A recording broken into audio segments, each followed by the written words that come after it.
السلام علیکم دوستو، میں ہوں قاضی جواد جمیل اور میرے ساتھ موجود ہیں ہمارے دوست رضوان عالم۔ دوستو، آج ہم آپ کو محسوس بھی ہو رہا ہوگا اور ماحول سے بھی ایسا لگ رہا ہوگا کہ ہم جس جگہ پہ موجود ہیں یہاں پہ ایک بلا کی خاموشی ہے، اور اس خاموشی کے اندر ایک عجیب قسم کا ایک سرور ہے، ایک کیف ہے، ایک سحر ہے۔ وہ کیا ہے؟ وہ یہ ہے کہ اس خاموشی کے اندر ایک جو صرف آواز آ رہی ہے وہ یا تو ہلکی ہلکی ہوا کی آواز آتی ہے، کبھی یا پتوں کے ٹکرانے کی آواز آتی ہے، ایک جو ساز بجتا ہے پتوں کا، یا پھر اس کے علاوہ جو ہے کوئی چڑیا کی، کوے کی، اس قسم کی کوئی آواز آ جاتی ہے، وگرنہ دوسری کوئی آواز ہمیں سنائی نہیں دیتی۔ تو ہم ایسی جگہ پہ آئے کیوں ہیں؟ دراصل ہوتا یہ ہے کہ آج کل ہر دوسرا شخص انتہائی ہمیں پریشان نظر آتا ہے، اور پاکستان میں تو بالخصوص جو ہمارے پاکستان کے جو ملکی جو معاشی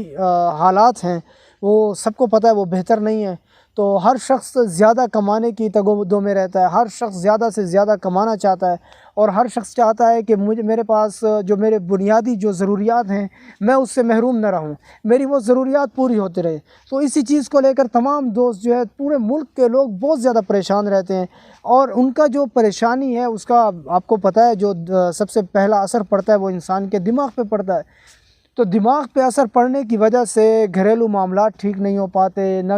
گھریلو رہن سہن ٹھیک ہو پاتا ہے، ہر ایک دوسرے سے جھگڑا ہوتا ہے۔ ہمارے سرائکی میں کہتے ہیں کہ جائے کو ڈے کو بلا آند ہے، یعنی جس کو دیکھیں وہ بس ایسے لگتا ہے جیسے بس اس نے کوئی مرچیں کھا کے آ گئے ہو سامنے۔ یہ ہمارے ملک کا حالات ہیں۔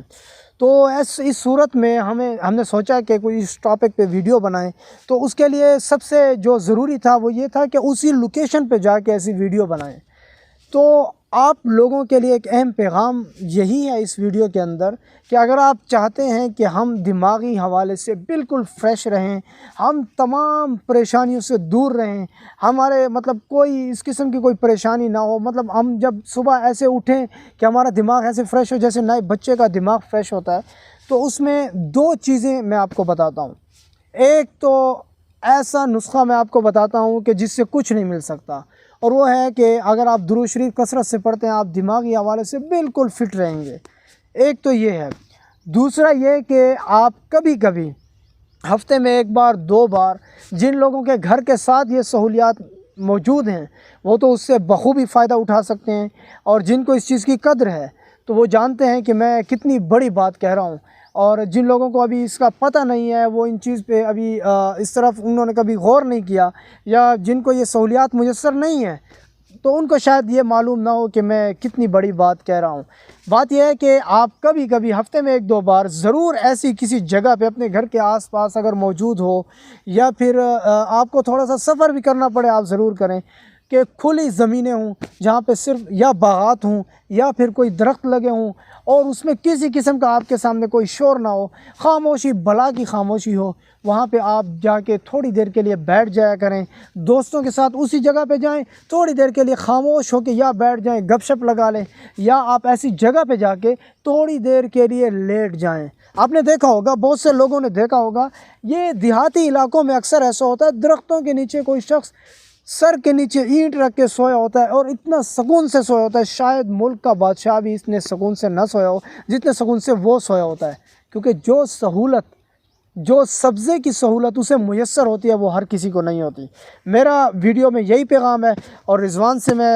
اس حوالے سے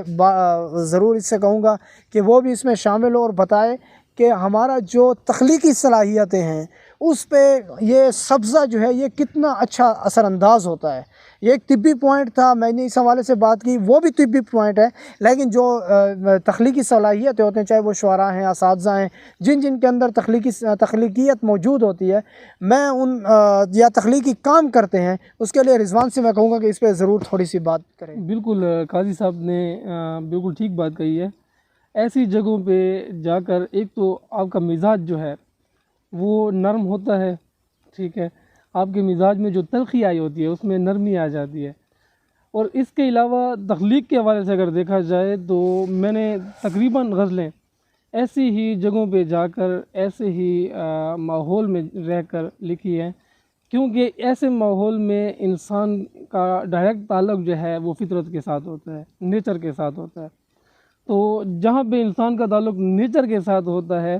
وہاں پہ انسان کے مشاہدے کی جو حص ہے وہ بڑھ جاتی ہے. اور دوسری بات یہ ہے کہ جب مشاہدے کی حص بڑھ جاتی ہے تو لازمی بات ہے کہ آپ کی تخلیقی صلاحیت اس میں کافی حد تک اضافہ ہو جاتا ہے. بالکل. اور اسی مشاہدے کے بنا پر آپ کے اندر، آپ کے بچوں میں یا آپ ہمارے نوجوانوں میں نیوٹن بھی پیدا ہو سکتے ہیں، ارسطو بھی پیدا ہو سکتے ہیں، اور اس کے علاوہ اقبال بھی پیدا ہو سکتا ہے، غالب بھی ہو سکتا ہے. تو میرا آپ سب سے آپ سب کے لیے میرا یہ مشورہ ہے کہ کم از کم ہفتے میں ایک بار کسی ایسی جگہ پہ جا کر اپنے آپ کے ساتھ وقت گزارا کریں، اپنے آپ کے ساتھ وقت گزاریں، تاکہ آپ کے اندر جو صلاحیتیں ہیں انہیں کھوجنا آسان ہو جائے. جب آپ بالکل اکیلے ہو جاتے ہیں نا تو اس وقت جو ہے آپ اپنے اندر کی صلاحیت کو کھوج سکتے ہیں، نہیں دوسری صورت میں یہ انتہائی مشکل ہے. بہت شکریہ رضوان، اور امید کرتا ہوں کہ آپ تمام دوستوں کو ہماری ویڈیو پسند آئے گی، اور اس طرح کی مزید انفارمیٹو ویڈیوز کے لیے بھی آپ ہمارے ساتھ رہیں، اور ہم مختلف قسم کے سلسلے بھی آپ کے سامنے رکھیں گے. طبی حوالے سے بھی نئے نئے سلسلے آپ کے سامنے آئیں گے، اور اس سے ہٹ کے مزید بھی کچھ نئے سلسلے آپ کو دیکھنے کو ملیں گے. بہت شکریہ. اللہ حافظ.